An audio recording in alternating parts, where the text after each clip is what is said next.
freaking first cut. Golly. Welcome to the First Cut Podcast. I'm Rick Gehman, and this is your mega preview pod for this week's American Express. It is storylines, it's best bets, and it's not the one and done. Joining me to break it all down, Greg DuCharme is here. Hello, Greg. I'm here. As one and done keeps getting delayed, it keeps a little bit of, swag next to my name, and I'm happy about that because all it takes is 1 week, and it could knock me off. So very happy to be here. Excited for our storylines tonight. Mark Immelman is here. Hello, Mark. Yeah, hello. And I still don't have anything next to my name. We should get the emoji with a gray hair on the side. You know that dude. I'll be that guy for the rest of the year. We can look into some emojis, certainly for you, Mr. Immelman. Patrick McDonald is here. Patrick, good to see you. Good to see you guys too. I got a couple messages about the one and done also this week. It seems like the fans are eager to get that going. I am not, kind of like Greg, because the longer this thing gets delayed, that means the longer I am tied for the lead. And that's only a good thing. I do want to point out the delay is not inside the house. Okay. It's legal is what it is. Yeah, so you guys should stop gambling, you lot. Well, listen. I for on the gambling side of things, right? I won last year. That's why there's that medal next to my name. And I earned, I thought I was going to earn the total amount that I won in one and done last year, which is just north of $20 million. And I got zero. So I don't think there should be any legal concerns. That's just me. You scoundrels. Hey, Patrick, you know what it feels like? Like we tee off tomorrow morning in Palm Springs. Right now, everybody's tied. And as a golfer, you're like, yeah, I'm tied for the lead until you bogey the first. Yeah, you bogey the first and you're 10 strokes behind. Exactly. Through two. Yeah. Tonight, Tuesday night, a night that is usually just meant for chores around the house and I don't know what else, is a golf night because TGL is back for week number 2. And this is the first time that we are going to see the big cat in action. His Jupiter Links Golf Club, which I always want to say Jupiter Golf Links, but that is not team name, will battle LAGC, the Los Angeles Golf Club. It'll be Tiger Woods, Kevin Kisner, Max Homa against Justin Rose, Colin Morikawa, Sahith Theegala. So Patrick, the big cat is going to be on the prowl around the simulator tonight. Couple things here, Rick. One, Tuesday is typically trivia night, and I unfortunately am going to have to start bowing out of these for my team. Wasn't much of a contributor outside of looking up the answers on my phone. Second, we talked about this earlier in the green room. The first person on the internet, and there are suspects out there who says something along the lines of, wow, Tiger Woods looks pretty good, or oh, God. No way, could he win the Masters this year? Or wow, he might contend at the Genesis, something along those lines. We have all agreed, even though Mark and Greg did not verbally, they nodded, so I think they're on my side here. Yeah, but I'm going to be the first guy to do it. Oh God, Rick said the call is coming from outside the house. This time it's coming from inside the house with Mark, but we've all agreed to jump on a plane, go to that person's house, and punch him in the face. Something along those lines. Something along those lines, indeed. Okay, Mark. Well, he's leading off. Actually, I don't know if he's leading off, but he is leading off. He's going to hit the first drive for his Jupiter squad. So we're going to get to see what Tiger's up to. Yeah, but before we talk about Tiger, I still feel like because we have the superstar in our midst, the guy who feels like he can change every team's name for poetic license. I'm talking about Patrick, who's going to punch someone in the face tonight. You can say Jupiter Links Golf Club or Jupiter Golf Club Links, however you please, according to Patrick. I'll allow it. It's one of the few things that Patrick and I agree on. Well, one of the few. Well, here's the thing. Okay, as it pertains to Tiger, I guess we're going to all agree that he looks great. because we're going to see him hit a ball off not synthetic turf, but really nice manicured grass that flies in the air for about 40 yards and hits a big screen. And then you wait and you wait and you wait, and then you see the ball overhead like the drone shot, and it lands in there and performs beautifully on the green. And then around the greens, it's very clinical. There's got one green there, and you never really get a bad lie. So, golf is in the walking. I'm excited to see a little bit tonight. I probably won't watch the whole thing because I have an early flight for the Amex broadcast tomorrow morning. But I'm looking forward to seeing Tiger. I'm looking forward to seeing how he goes. I'm looking forward to seeing because the environment for this, as you guys pointed out, to me is a little bit more conducive, perhaps, to some banter. They're not in the golf cart, jumping in the carts, driving down the fairway, arrive at their ball, hit some shots, chirp with Charles Barkley. Yeah, you got guys kind of around and about each other. So maybe Tiger can show off a little bit of the banter skill. But that's still, in all honesty, is kind of where it ends. Maybe this was strategic, Greg. A lot of people on the internet wanted to stick it to TGL for not having Rory or Tiger play in the first match, but the first match was going to get eyeballs no matter what. Then you've got Tiger in match number 2, so now you build a little bit of momentum, and I think in future weeks we're going to see how many people keep coming back on Monday and Tuesday nights, but I don't think they're going to have any problem getting viewers tonight. No, I don't think they are either, because this is Tiger Woods, and we want to see how he's going to do with the Masters. Tonight isn't going to give you any indication of that, in my opinion, but you want to see it. And look, I'm curious. I was not very interested in the last TGL match. I was very curious to see it. I saw it, and less than an hour in, I was like, okay, now this feels like work. So if I was just a normal fan, I don't know how long I'd watch, but I would still watch tonight because Tiger Woods is playing. And anytime Tiger Woods has a golf club in his hands, I'm going to watch. And there's a lot of other people that agree with me on that. So the real question for TGL as it pertains to its success going forward is there a reason to keep watching TGL after this week? Because we wanted to see what it looked like, because there was a lot of hype about it, and you wanted to see what it was, and we saw that last week. Now we want to see Tiger. And anytime there's Tiger Woods with a golf club in his hands, viewership's going to be pretty darn good. So is there a reason? Are we compelled by the matches? Is there banter, like Mark said, that we're compelled by? Is there another reason that we want to continue to watch? That's yet to be seen. I haven't found that reason yet. And as I've thought a lot about it, I don't know what it is, because it's like real golf, but there's a lot less to it. Maybe that's what people want to see. I don't know, but there has to be some kind of draw other than the technology, which it's new now. It won't be for very long. And Tiger Woods. So what's the draw beyond that? Yet to be seen. Well, he might have a big dog in the fight, but tomorrow, founder or co-founder Mike McIlroy thinks there's plenty of legs in this, Patrick, because he said that, one, they're open to having live golfers in the future. There's possibilities of adding new teams, new venues. Could you see what city would you add? What expansion team do you think should get a TGL franchise next? Well, I think the two that were mentioned were Las Vegas and Scottsdale, just because those are both kind of hotbeds for activities, fun, golf.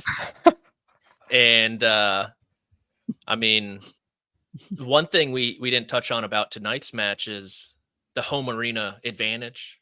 Jupe finally has a sports team that they've been longing for. How will that factor in? If you remember Colin Morikawa, when he got the call from what's the guy who found Reddit? Alexis Ohanian. When he got the call from him that he was an LAGC member, he likened it to the call he got from Zach Johnson regarding the 2023 Ryder Cup. And so Hopefully Colin doesn't regret that tonight when he's got the Juke faithful breathing down his neck there at the SoFi Center. But my question for these arenas, which cost like $50 million, is what are you going to do with them for the other 9 months? Do you open them up like they have been to creators and YouTubers and all that stuff and show them off? Like Greg mentioned, that technology is only interesting and captivating for a couple times, and then you're like, all right, I've done this enough. So what do you do? If they are not renting them out for Airbnbs and boys' golf trips, they are leaving millions of dollars on the table. At your bachelor parties, can you imagine, like on the way to somewhere, you play a quick how many holes on this cool golf course? Hey, I want to toss this at you quickly. Dallas Stars Club, Jordan, Scotty, Will Zalatoris. Actually, you have some guys from the area on the team. Yeah. Okay. So I like that. Here's the other thing. So Mark is kind of getting what I was thinking is the cities don't matter. They play in Palm Beach at SoFi Center. It doesn't matter. None of the guys, or very few of the guys, have actual connections to the locations that they're in. How about this one, Greg? Seoul, South Korea gets a franchise. Sung Jae Im, Benny On, Trey Tom Kim, SH Kim, I don't know, somebody else. South Korea. Woo! Come on, man. South Korea is like the absolute hotbed for simulator golf. Like it is, they play more simulator golf than they do real golf by a multiple that is unimaginable. This is right up there. Give us a South Korean team. Yes, I understand where you're going with this. Now, in the current model, that makes a lot of sense. If you want to expand to where there's a stadium in every city, that's probably not a great idea. That'll never happen. It's really hard for me to imagine that. Okay, we're 1 week in. We are 1 week in. And we're going to Korea, Greg. A million people watched at the Peak last week. It did great for the first showing. But like we got to get a little more information, a little more data here to see the staying power of this before we start talking expansion. We're one show in, and I don't think there's any way you can assess the legs that this has, the interest that this has in the fans. Okay, again, I go back to this question: what's gonna pull viewers in the future? Greg. Yes. No, you got my mind spinning. You made a really good point there, and I want to tee you up on this. If you said, I think was somewhere around 900,000 for the last one, peaking at about 1 million. Yeah. I get the sense that tonight's match might be the biggest ratings this show may get, because it's first time you see Tiger from, it's still the intrigue of this new thing. It's Tuesday nights, to Rick's point. People got stuff to do. I wonder, really, as you're speaking, where it goes from here, and I'd love your take. Yeah, I have some concerns over that, because there's a lot of talk about the entertainment, and I think sports are entertaining because there's competition, and people care about the city that their sports team is in because they want them to win. They're usually from there, not the players, but the players go there and live there. The Boston Celtics aren't necessarily all from Boston. They're not, but they are. They live there. They practice there. They play half their games in Boston, and Boston fans go watch them in Boston. And it's true. The same is true in all other sports. So I think that the cities are. We may as well make an expansion team from Manitoba, because it's just a random. It's random. So I don't understand that connection, and I'm curious to see how that develops. And they're going to really have to. This is going to have to take off to expand into other cities. And I have some real concerns. I have some ideas. Like I think you got to lean into what this is. Ultimately, it's a simulator, which means you have unlimited possibilities. But if we're too much like golf, we're essentially golf, but a little less. We don't walk around, doesn't take as long. It doesn't mean like it's all the elements of the game of golf, but just a little less. We don't have a lip in the bunker, and we got sand, we got rough, but we're still heading into a simulator.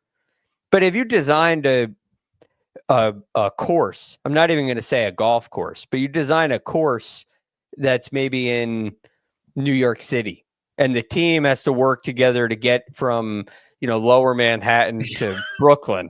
I love this. Right? And you hit it offline and you're blocked behind the Empire State Building. That is something different. Do you get TIO? No, you got to chip out. It's not temporary. Then I'm in, Greg. Then I'm in. You got to hit a pitch shot that goes 37 yards to stop on the middle of Fifth Avenue. Because otherwise, you can run through and you're in another building on the other side. You get stuck, right? It's like, so my point is not that we need to be playing in New York City. My point is we need to, I think including myself in this, I think they should be designing things that we will never see in real life because it's in a simulator. I don't want to see, not that they've done this, but I've heard some comments. Should we play courses we're familiar with?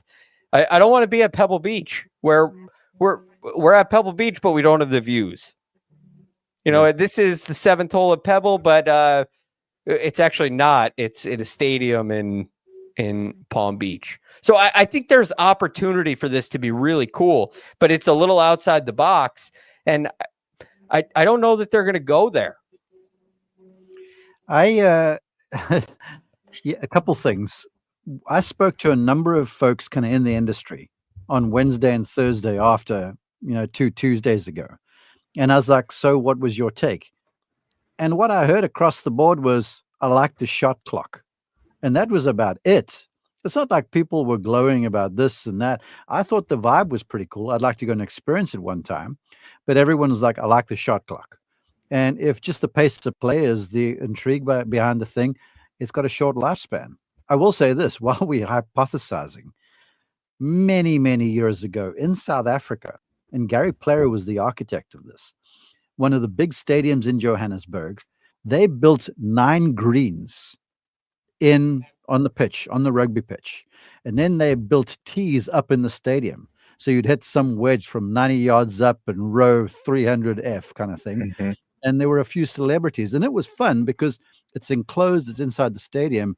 And if you want to take something around the countryside, this could be a novel idea because then you got folks in the stadium and all of a sudden Tiger shows up and he's 2 seats down from you hitting a wedge off some platform tee, like they kind of do there when they go to Dubai and they hit those shots off the top of the El Barrage or whatever that building is. It's that sort of stuff that if you really want to get a little, crazy with it, that could be an option. Yeah, those have gotten a lot more popular in the off season at baseball stadiums and football stadiums. I've done it in San Diego and I've done it in other places. So they are a blast. They are a blast, but we'll see what happens at TGL tonight. We're going to turn our attention to golf being played outside this week, Dubai and of course Palm Springs. But first, we're going to take a quick break. However, before we do, Patrick, I don't want you to go without your trivia fix for the day. So I'm going to give you a question here, and then I'll give you the break to think about it, and then we'll get your answer on the other side if you promise you're not going to cheat. Okay. Hands up. Here's the question. It is randomly generated. It is from geography. In what country would you find Mount Kilimanjaro? Think about it. Josh, hit the break.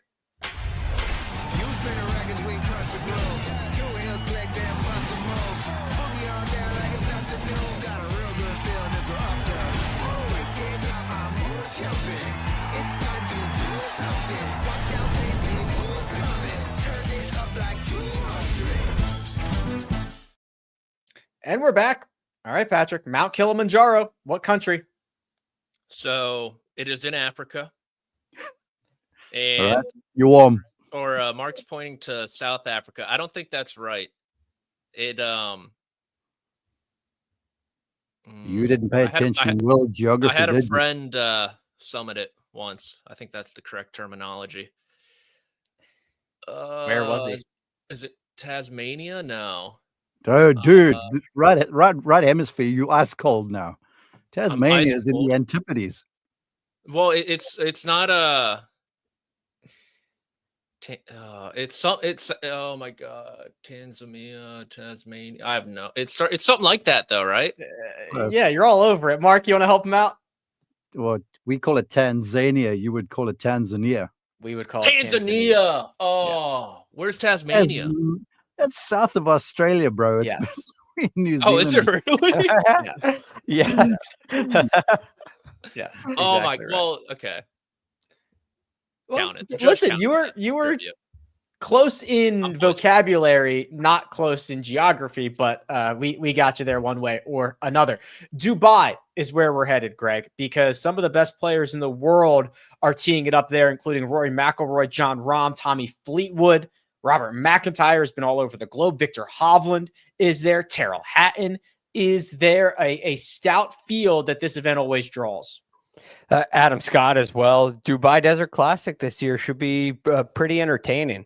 Very curious to see what Rory McIlroy has going on this week. That should make for some really good coffee golf. And Jon Rahm, he had some interesting comments to say leading into this week as well. So this is set up to be a really interesting tournament.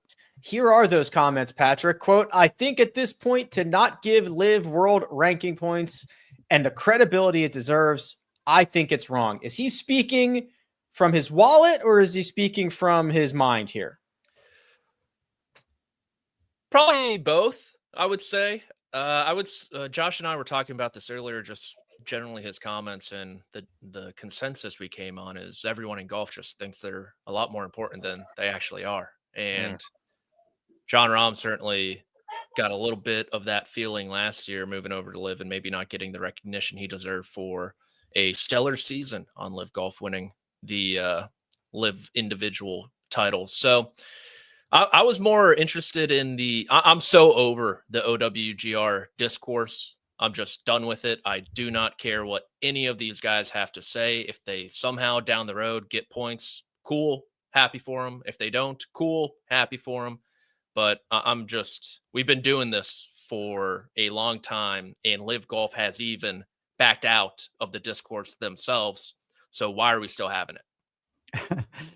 Patrick, you'll appreciate this. This whole OWGR thing and Live hits particularly close to home now, given my brother's new.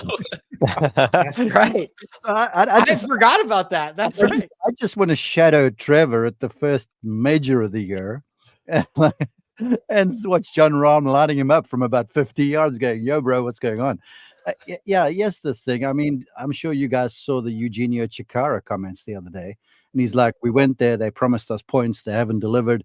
You know, this is not what it's about. I want to be playing in Hawaii and I want to be competing against the best. And I want to win because it means something. At Live, all they do is throw money at you. And I read this stuff going, really?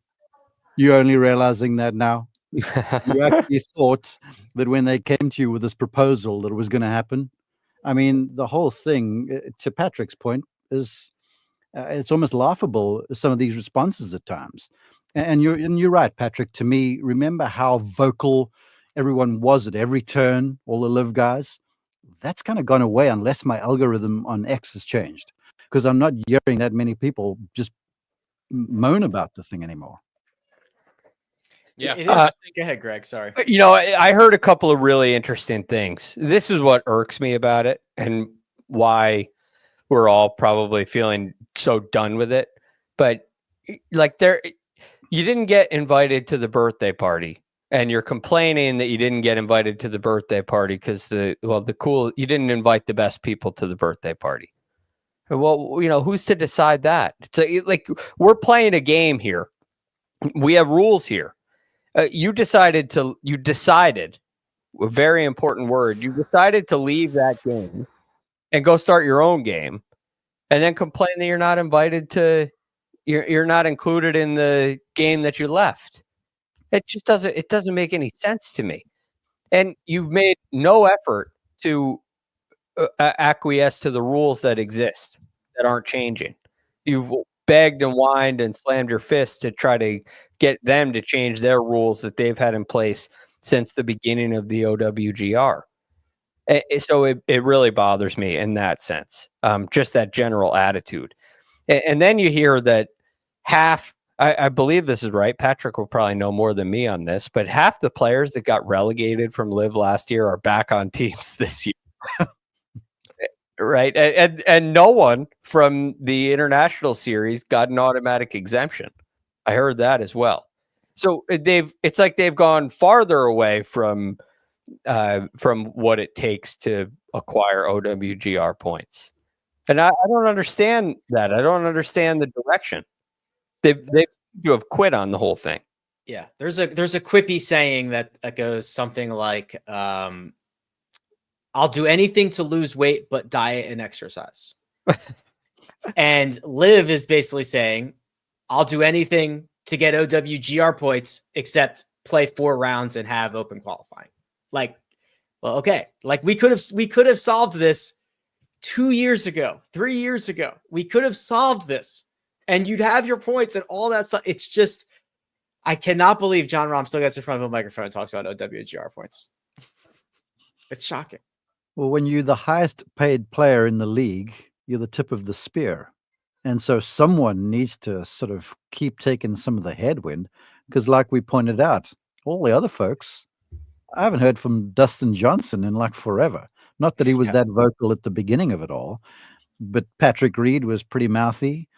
Bryson was quite that way too. And now when Bryson's at a major, he's cool because he's won the US Open. And he'll say, yeah, I want to kind of see golf, the best players get together again, but I'm cool because I'm a YouTuber and I'm a major champion kind of thing now. So, yeah, the whole thing's kind of lost its luster as far as I'm concerned.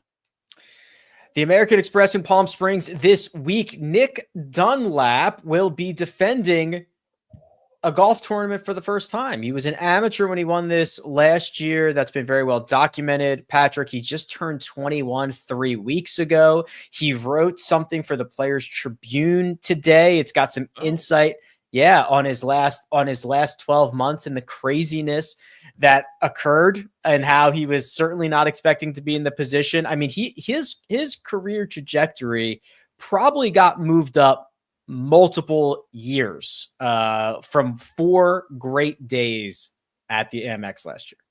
Yeah, it definitely did. And I'm keen to see how he does. I know the driver has been a little uncooperative in recent weeks, and I think the numbers back that up. And like you said, it's his first time defending the title. So all the extracurriculars that come with it, I'm interested to see how the kid handles it. PGA Tour was down there in Alabama doing a profile piece on him. They were doing a little documentary as well. He's writing articles now, as I know. I mean, I'm going to say it's really hard, but between us, it's not really. And so how is he going to handle all that leading up into his first title defense? I think is very interesting. If it's anything like the rest of his very, very young career, right? He's alongside Tiger Woods as a junior and amateur winner, Phil Mickelson as the amateur an amateur to win on the PGA Tour, and alone as an amateur and professional to win on the same season. He should be fine, but I could see maybe some tough sledding, maybe a little sluggishness this week, and then the rest of 2025 he'll be okay.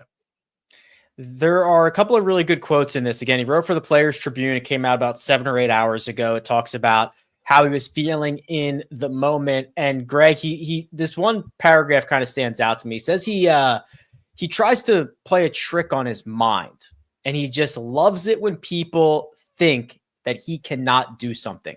He said he knew what everyone was thinking when he got up on the first tee, implying this dude's about to eject. He's playing with Justin Thomas and Sam Burns in the final round. Like, this is about to go sideways. He said he really thrives on that. And he knows that when 150 some odd guys tee it up every week, the odds are already really low. And he leans into that mindset when he's out there competing. It's a very common mindset in sports. With sports greats, you think of Michael Jordan and Tim Tebow and Kobe Bryant. And, these are guys that Aaron Rodgers, guys that utilize or even create bulletin board material for themselves to get themselves amped up. And I think it's a difficult thing to do in golf. If you're on a basketball court, you have, visiting and you're on the road, you have the home crowd cheering against you. You don't get that in the game of golf unless you're playing against Jupiter Lynx in the SoFi Center. You don't really get that feeling, or the Ryder Cup, and so it can be everybody's rooting for everybody. And it's interesting that he says when people don't think I can, I thrive on that, because it's a little bit different than having people root against you, which I'm sure he didn't face last year, but he got himself into that mindset. And it's pretty cool to be able to do that at the age of 21, understand how to do that. And I think that's part of the reason why he's had so much success. I mean, after winning as an amateur, it looked like he was going to fade away, and he ends up winning again and playing some pretty good golf too. So it's pretty cool. I'm going to check out that article after the show. I'm glad you mentioned the additional win, because Mark, there's another piece in here that I thought was interesting. He knows his game is still very much a work in progress, but he says he feels like his good is good enough. No problem there. He's got to clean up the bad, right? And that's kind of what Greg was alluding to. It's kind of what Patrick was alluding to. The 2 wins, but then a lot of bad golf in between. But he's very confident that the good is plenty good. Yeah, a few observations there. First off, if you back in the day, PGA Tour Pro, basically those guys that are irate at the youngsters who are making so much money right now, you had to be really consistent for the entire year to make a lot of money. Where on nowadays PGA Tour, you need 1 big week if it's a victory, but 2 big weeks-ish, and you're pretty well close to the playoffs. So the mindset's changed a bit when it pertains to consistency. But the one thing I do know from, being around and speaking to a lot of major champions, consistent winners and such, and they will all go to the fact that you keep yourself in events when things are not going right, which are basically a guarantee. You're not going to have it for 72 holes. And so when you don't have your best stuff, you find a way to cobble together a score, and you turn 74 into 71, or you turn that really bad day into like 72 or 3-ish to stay around. So that thing that you point out about Nick in this instance, he's aware of that. What I will say to Patrick's statistical observation, I called him last year at the Cognizant Classic, Old Honda. And I had a morning group, and then the afternoon I went out there. This was for ESPN Plus, PGA Tour Live. And I joined him on the 7th hole. And lo and behold, he makes par 3, an ace on the par 3. And I was like, good grief, the first shot I've seen this kid hit, and it's an ace. Then from there, he plays his way up into the lead. And I'm looking at this going, he's won just recently. Is there anything this child can't do? And he goes along there pretty well. And then out of the blue, on the 11th hole, which for them, little crosswind, but it's difficult. You got to find the fairway, water down the left, thick rough down the right, dangerous green with water in front and to the right. He hits 3-wood, just miles right of the fairway, almost on number 4 fairway. And I was like, whoa. And then the next hole is 12. They're playing into a wind like this, off about 11 o'clock on your dial. And he's hit one 30 yards to the right of the fairway, about 3 feet away from the out of bounds fence. And that's when I was like, okay, this still needs to be cleaned up. And at the golf courses where he succeeded, 2 of them are kind of resort courses at the American Express. The stadium course, you got to bring your stuff. And when you're playing with the lead and the confidence is high and you're playing well, you can hang around there. I'm not sure of how he played at the other course or how he struck it en route to the second victory, but I have seen a fissure with that driver. And I've always maintained, if there's 2 things you can't escape in golf, is inconsistency with the 2 straightest face clubs in the hand. If you can kind of dodge the driver a bit, but on the modern day golf course, you almost have to hit it against the competition, and you cannot dodge a bad putter. So he has to clean up that stuff off the tee if he wants to be a consistent factor. But the real truth is, he's made a fortune already. And, if he never won another PGA Tour event, he's going to make a whole lot more money still. And so it's almost like a lot of this is bonus. Yes, he wants to win more because that's what the competitor does.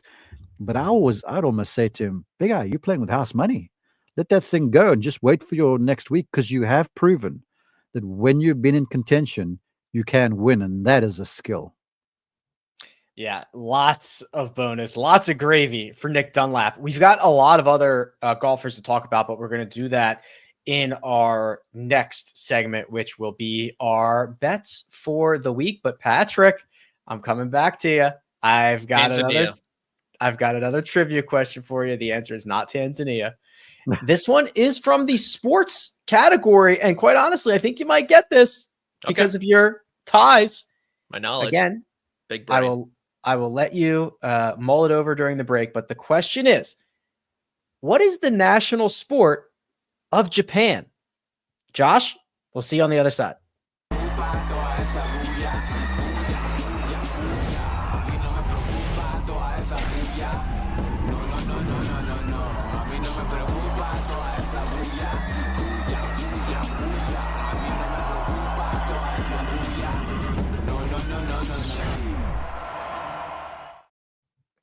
And we're back. That is a very confident looking Patrick McDonald. He's taking a sip of his water jug. He's got a nice smile on his face. He looked it up.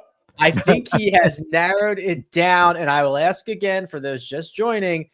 Patrick, what is the national sport of Japan? Well, I thought I knew it. And then I saw that Formula E commercial and I thought, wow, maybe it is Formula E, but thought better of it. It's sumo wrestling.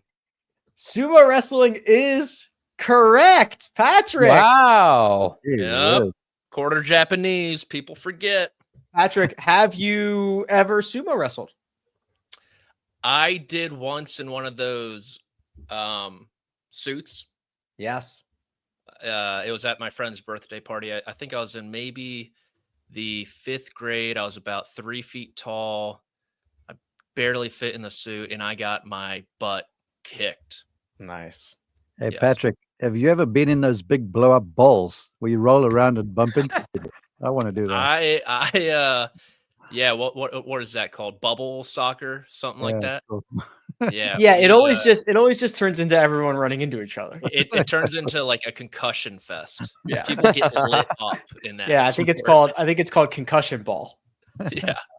It's what it ends up being. All right, gents. Well, here's what we're going to do. We've got an opportunity to put all the wagers on the line. And let me tell you, they run the gamut, not even just golf wagers. That's right. That's a tease for a few minutes from now. If you've never seen this before, we take $100 and we put 50 on a matchup of our choice, 30 on any finishing position, and then 10 each on 2 separate outrights. And Josh will now release the grid. There she is. Yeah. Oh, yeah. I mean, American Express, TGL, DP World Tour, and more. That's right. Coming up. So let's start with the matchups, the traditional side of things. And Mark, you have gone to Palm Springs, as you should. What did you find for this week? I hate to bet if there's a minus sign in front of the line, but I can't resist Max Grazerman. The guy is good. He's playing well. Davis Thompson, who has played well here incidentally in the past. Who did he battle down the stretch in the American Express a few years ago? Anybody? Jon Rahm. Kept the pin in on 17. Jon Rahm. So he has played well here, but I just feel like Davis's game is not really sharp right now. So Grazerman, these sorts of conditions, give me Max at minus 130 over Davis. All right, that's Grazerman over Davis Thompson. Greg, this is a name that you have in your matchups that I really like, and you're going to see on my sheet later. I have Harry Hall at minus 115 over Ben Griffin. Now, Ben Griffin kind of slowed up last week. He played a really nice first round. It kind of slowed up for him a little bit. And I think Ben Griffin's I think this is a really good matchup, but I'm going to give Harry Hall the edge here. I have been so impressed with the trajectory of his game. You're talking about 5 straight top 15 finishes. He's been really solid with the putter and definitely improving with his ball striking. So I think that's going to be enough to get him past Ben Griffin this week.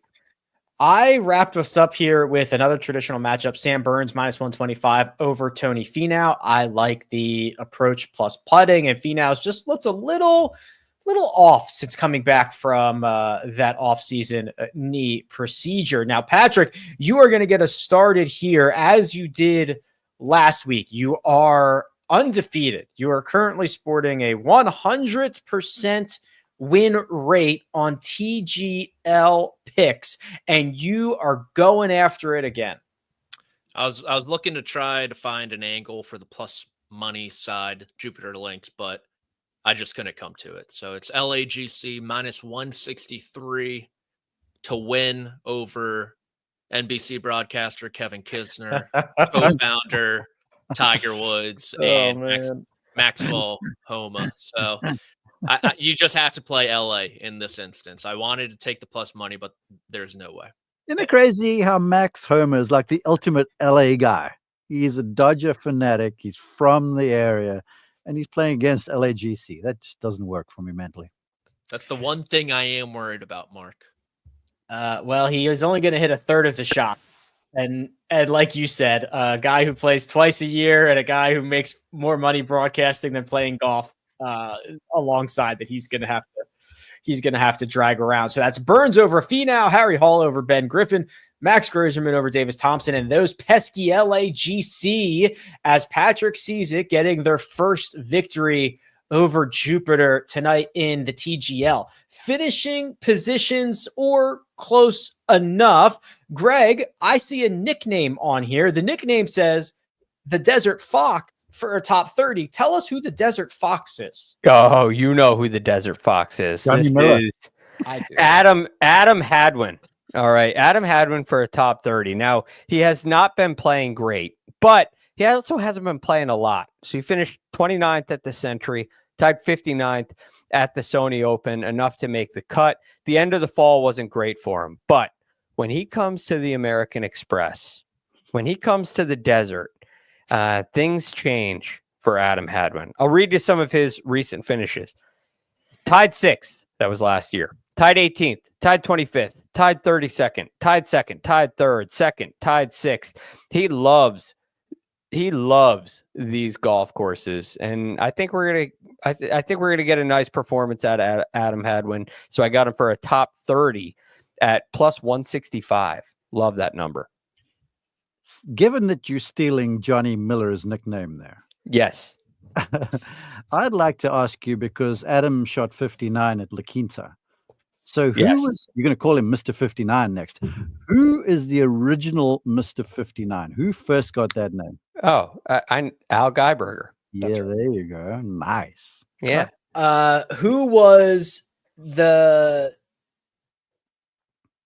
Who shot the 60 when Paul Guido shot the 59? Same round. Steve Stricker. Okay.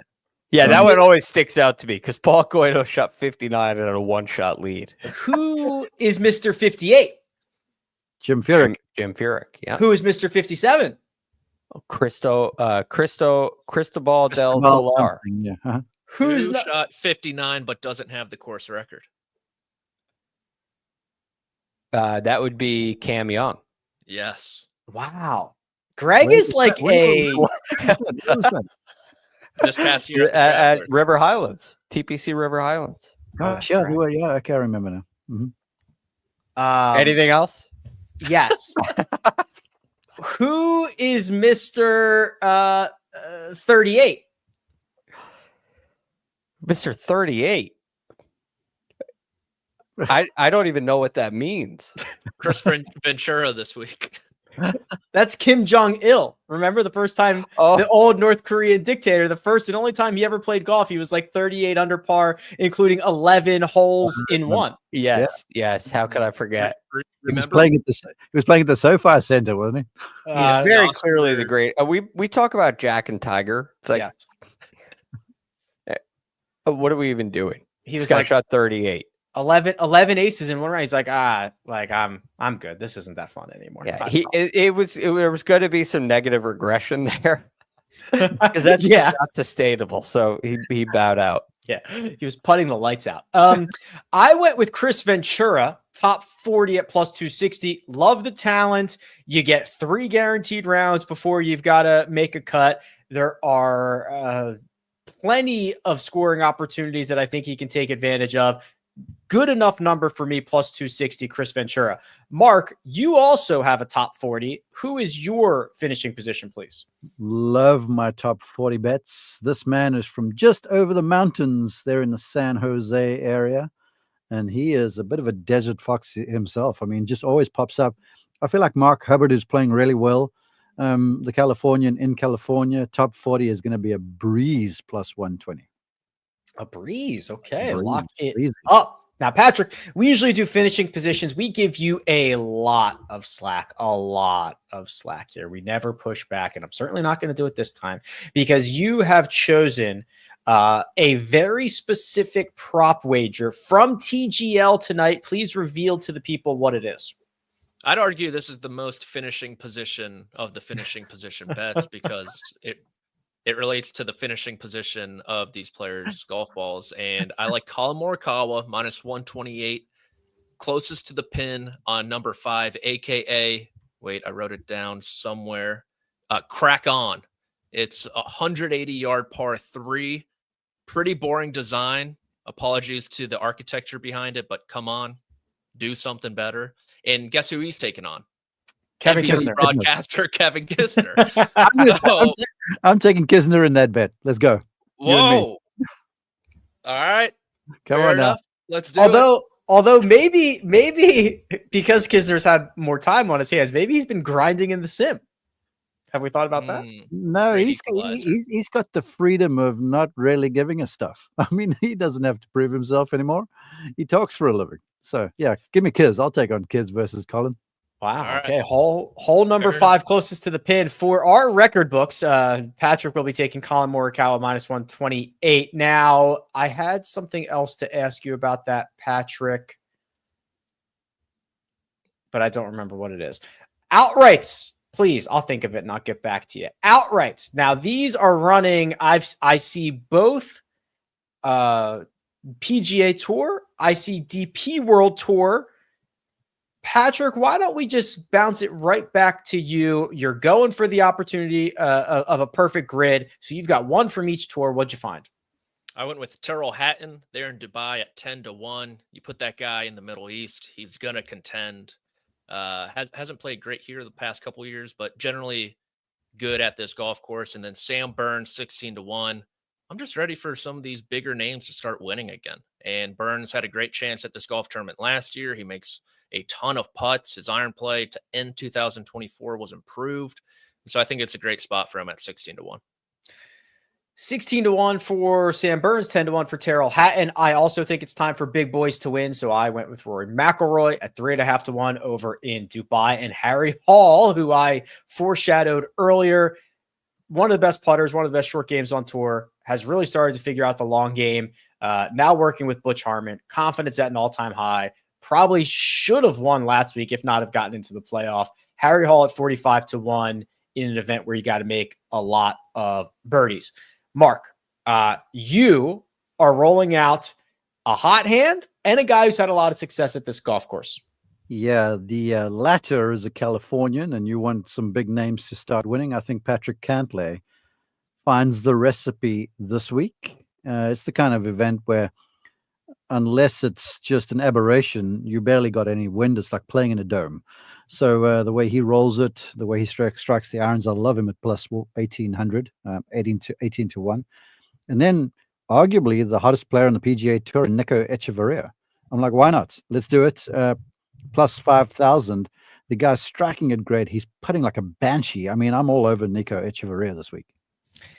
That is 50-1 for Nico, 18-1 for Patrick Cantlay. And Greg, you get to put a bow on our grid here with your 2 outrights for this week, please. No opportunity for a perfect grid this week. It just didn't feel right for me. So I'll start with Lee Hodges at 50-1. Lee Hodges in his last 3 starts Okay, the Zozo Championship tied 16th, the RSM Classic tied 5th, and then he comes back this calendar year after the layoff, finishes tied 10th at the Sony Open. He's been hitting the ball really well for a long time. Putter's just been lagging behind until last week at the Sony Open. He gained 6 strokes putting. So I really like where he is with his game, and he's also got a pretty darn good record here at the American Express. Well, he's had one good start at least, tied 3rd and a couple of missed cuts. So I know that he can handle that. I love where his game is. Then I'm with you boys, ready for some big boys to start winning. Justin Thomas, maybe he could end his drought here. Love his wedge play. And I think this is another great golf course for JT. Yeah, we are trying to, we're willing these big names to add some hardware to their trophy rooms. We'll see for this week. Patrick, it's been great. It's been a pleasure. You got to go. I will reveal your bonus bet and everyone will know it was you. Sorry. See you, gang. Mark, I'm expecting an Australian Open bet from you in next week. Let's go, Zverev. I believe. Oh, and we lost Mark as well. Oh, Mark's coming back. Okay. Mark, I thought Mark was going to take the opportunity to also leave when Patrick was leaving. I believe Patrick has HQ to do. He's probably getting the phone call right now. So we knew that, and he is off and running. You can find him on HQ. Okay. The best bets, the bonus bets. Now, Greg, you put a bow on the last section. Why don't you lead us off here? Okay, this is a simple one. Rick, you mentioned the approach play birdie contest, kind of approach play putting combo in a birdie contest. I can't think of anyone better than Eric Cole. So I got Eric Cole for a top 20 at plus 275. Loved what I saw from him last week. Just a guy that can make birdies in bunches. I think this will be a great spot for him this week. Mark, you have a 3-ball in your bonus bet here, please. Yeah, 1 victory is a bit of luck. 2 victories in a row is almost a streak. So I'm looking for 2 in a row here with Brian Harman in a 3-ball over Cameron Young and Davis Thompson. Brian's played well here. He was solid last week. He's got the kind of game that matches this place. So Harman plus 180. Let's keep this thing going. I'm taking Alex Fitzpatrick. That is Alex Fitzpatrick over in Dubai to finish inside the top 20 at plus 220. He's been stellar in 2024. He's been playing a lot of really good golf on the DP World Tour. He's been running laps around his brother, and I think it's going to continue now at plus 220. And it is unfortunate that we don't have Patrick here to release his bonus bet, but I can tell you it is an Australian Open wager. That's right. It is the first Grand Slam of the year for our tennis friends. And he has taken Emma Navarro in straight sets, even money, over Ji Wang. I know little to nothing about either one of those. Well, I know some tennis. Emma is talented. I would love to spend a day inside Patrick McDonald's mind. Don't you think? You will never make it out. Here's a guy like I get the rundown. I go straight to DraftKings to look at the golf. I can imagine Patrick just floating around the website. It's like, oh, here's a good tennis bet. Let's go. Just clicking and clicking. Yeah. Seeing where he can get lost. Emma Navarro, I she's like a 19. She's like a stud, right? She's like an up and comer. Very much so. Okay. Yeah. So she's an up and comer, and then straight sets would be, she's got to win in women's tennis, it's best out of 3, right? So she's got to win the first 2. Yeah, win the first 2 sets. Yeah. Okay. That's even money for her to get it done. I imagine that match is in America tonight, but they're my favorite player, Alex Zverev, is about 11 p.m. tonight. So I'm conflicted because I have a 6:30 flight out tomorrow morning, but I want to watch some of the tennis. So just pull an all-nighter, Mark. Just stay up all night and sleep on the plane. No, they're long days there at PGA Tour Live. I need my rest. All right, fair enough. All right, gents. Well, anything else before we get out of town? Anything we missed? Any final thoughts? No, sir. Nope. Fired up. Lots of great golf to watch this week. Can't wait. So quickly, you got to help me with the X. I nearly said Twitter protocol, Rick, because you've been around KP where he loads tweets. Yeah. Like a group of them, and then just hits send when the time is appropriate. Right. So how early do I have to get this Tiger Woods tweet ready? Is it like the first swing after he hits the opening drive? I do it now. Yeah, just like, you know what? When he does the walkout, when they announce him for the walkout and they play, He's walking well. oh, he's walking great. He's not even limping. Leg looks great. I'm sure the hands are still there. He's winning the Masters. All over it, and I'm tagging you too. Let's make this thing viral. Yeah, perfect. All right, gents. Well, we will be back Friday night and then again on Sunday to recap everything that has happened in golf and probably a little bit of Australian Open to put a recap on those as well. But let me thank producer Josh, who does all the hard work behind the scenes. That's Mark Immelman at Mark_Immelman. PGA Tour Live this week. Tune in. Greg DuCharme at The Real GFD. I can hear Greg anytime and anywhere I want because Greg is all over the airwaves. You can find me at Rick Run Good. This has been The First Cut. We'll catch you next time.